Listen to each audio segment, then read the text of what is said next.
Deməli, mən bir video paylaşmışam, humoristik xarakterli. Bu cənab qayıdır mənə deyir ki, bəs uşaqlar bura girir də, bu bir təbliğatdır.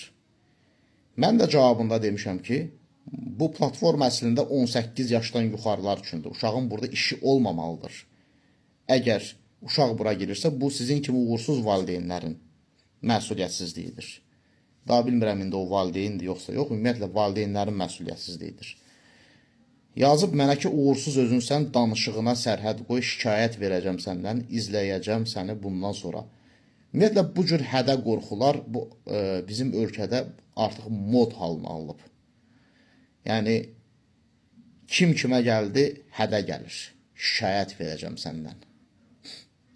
Əgər madəm sən bir sözü demisənsə, bu seçimdir, düzdürmü? Bir sözü demək də, yazmaq da, bir davranış da insanın seçim azadlığıdır, düzdürmü?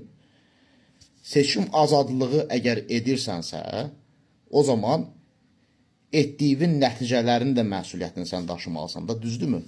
Yəni, nəticədə sən gözləməlisən ki, səni heç də yaxşı qarşılamaya bilərlər.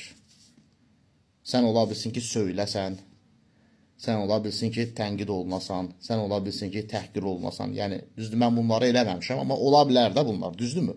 Yəni, sən yazdığın cümlənin nəticələrini də nəzərə almalısan və onun məsuliyyətini daşımalısan.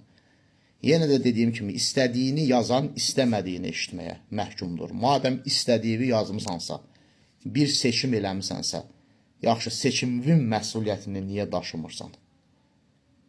Yəni, seçim edən insan, yəni özünü azad hesab edən insan, əgər onun məsuliyyətini daşımırsa, bu infantil davranışdır.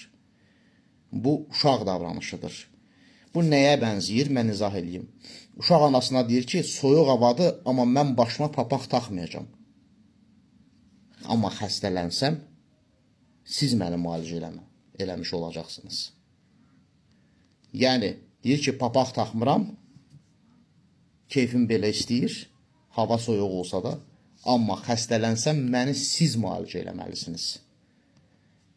İnsan da bu davranışı əgər yetişkin yaşına çıxardırsa, bu artıq heç də xoş əlamət deyil. Yəni.